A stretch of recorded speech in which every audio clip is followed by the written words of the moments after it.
Chapter 3 start करने से पहले मैं एज्यूम कर रहा हूँ कि आपको डेटाबेस के बारे में आता होगा और आप एसक्यूएल क्वेरी लिख सकते हो। और अगर आपके सिस्टम में MySQL सर्वर इंस्टॉल नहीं है तो फिर based on your operating system you need to install MySQL server, क्योंकि ना हम चैप्टर 3 में MySQL को यूज़ करेंगे। नमस्ते आप सभी को, आपका स्वागत है लूका के फर्स्ट एपीआई वाले प्लेलिस्ट पे। और इस वीडियो पे हम अंडरस्टैंड करेंगे कैसे हम डेटाबेस से एक रिकॉर्ड को डिलीट कर सकते हैं।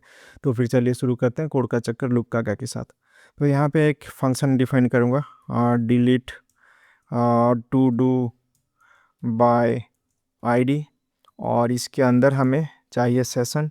तो इसको मैं कॉपी कर लेता हूँ और हम आईडी जो टू डू का जो आईडी है जो डिलीट होगा उसको हम पाथ वेरिएबल से एक्सेस करेंगे। तो मैं कॉपी कर लेता हूँ सेशन को और आईडी को कॉपी कर लेता हूँ यहाँ पे। और यहाँ पे क्या करना है, यहाँ पे बेसिकली हमें फर्स्ट ऑफ ऑल चेक करना है टू डू है कि नहीं। जो आईडी हम गेट कर रहे हैं यूज़र से वो टू डू है कि नहीं डेटाबेस में। अगर है तो फिर हम डिलीट करेंगे, अगर नहीं है तो फिर एक्सेप्शन थ्रो करेंगे। तो यहाँ पे मैं कॉपी कर लेता हूँ सेम चीज़ जो अपडेट के लिए किए थे हम। और यहाँ पे टू डू है, अगर नहीं है तो फिर हम एक्सेप्शन रेज करें। और एंड पॉइंट को भी मैं कॉपी कर लेता हूँ, यहाँ पे एंड पॉइंट हम चेंज करेंगे। तो पहले तो हमारा ये डिलीट मेथड होने वाला है और यहाँ पे हमारा टू डू हो गया, आईडी हो गया, ओके। और हमें ये रिक्वेस्ट रेस्पॉन्स मॉडल नहीं चाहिए। स्टार्टर्स हम डाल सकते हैं, स्टार्टर्स कोड। और स्टार्टर्स हम कुछ नहीं, हम एज एम्प्टी रेस्पॉन्स भेजेंगे, राइट। तो हम क्या करेंगे ना, नो कंटेंट 204 डाल देंगे। और अगर नहीं है टू डू, अगर नहीं है तो फिर हम एक्सेप्शन रेज करें, अगर है तो हमें डिलीट करना है। तो डिलीट करने के लिए हम सेशन को यूज करें, सेशन डिलीट के अंदर टू डू को पास कर लेंगे और उसके बाद कमिट कर लेंगे। कमिट करेंगे तो डेटाबेस से डिलीट हो जाएगा और रिटर्न कर लेंगे एम्प्टी, ओके। अभी हम चलते हैं ब्राउज़र पे, यहाँ पे रिफ्रेश कर लेते हैं।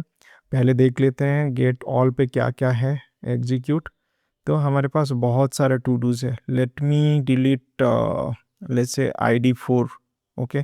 ID4 को डिलीट करेंगे तो यहाँ पे डिलीट में जाएंगे, ट्राई करेंगे, ID4 को डिलीट करते हैं, एग्जीक्यूट। तो ये डिलीट हो गया। फिर से अगर एग्जीक्यूट करेंगे तो फिर ये एक्सेप्शन थ्रो करेगा। तो एग्जीक्यूट करेंगे तो एक्सेप्शन थ्रो किया तो ID नॉट फाउंड। होप आपको समझ में आया होगा कैसे हम डिलीट कर सकते हैं डेटा को फ्रॉम डेटाबेस। तो ये था हमारा चैप्टर 3 का लास्ट एपिसोड।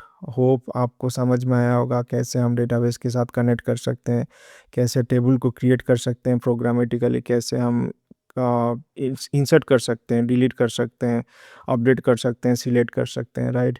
अगर पूरा चैप्टर अच्छा लगा तो फिर लाइक कर लेना, सब्सक्राइब कर लेना, दोस्त लोगों के साथ शेयर कर लेना।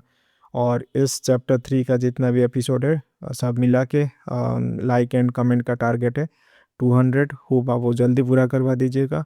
तो फिर मिलते हैं नेक्स्ट वीडियो में, तब तक कोड का चक्कर लूप काका के साथ।